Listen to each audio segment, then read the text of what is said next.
Directly যদি আপনার প্রশ্নের উত্তরে আসি যে সি ফুডের ব্যাপারে সমুদ্র থেকে প্রাপ্ত যে প্রাণী বা খাবার এগুলোর ব্যাপারে কোরআন আমাদেরকে কি জানিয়েছে, সেক্ষেত্রে আমরা সূরাতুল মায়েদার 96 নম্বর আয়াতকে এখানে উল্লেখ করতে চাই, যেখানে আল্লাহ তাআলা ইরশাদ করছেন, উহিল্লা লাকুম সয়দুল বাহরি ওয়া তুআমুহু মাতাআল লাকুম ওয়ালিস-সাইয়ারা।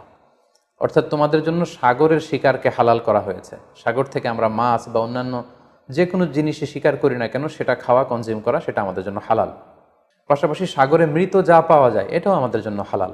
আল্লাহ বলছেন মাতা আল্লাকুম ওয়ালিস-সাইয়ারা, এগুলো তোমাদের জন্য ভোগের সামগ্রী এবং নৌপথে যারা ভ্রমণ করবে তাদের জন্য ভোগের সামগ্রী। রাইসুল মুফাসসিরিন আব্দুল্লাহ ইবনে আব্বাস রাদিয়াল্লাহু তাআলা আনহু এই আয়াতের তাফসীরে সয়দুর বাহার বলতে তিনি বুঝিয়েছেন জীবিত। জীবিত তোমরা সাগর থেকে যেটাকে শিকার করো সেটা তোমাদের জন্য খাওয়া জায়েজ।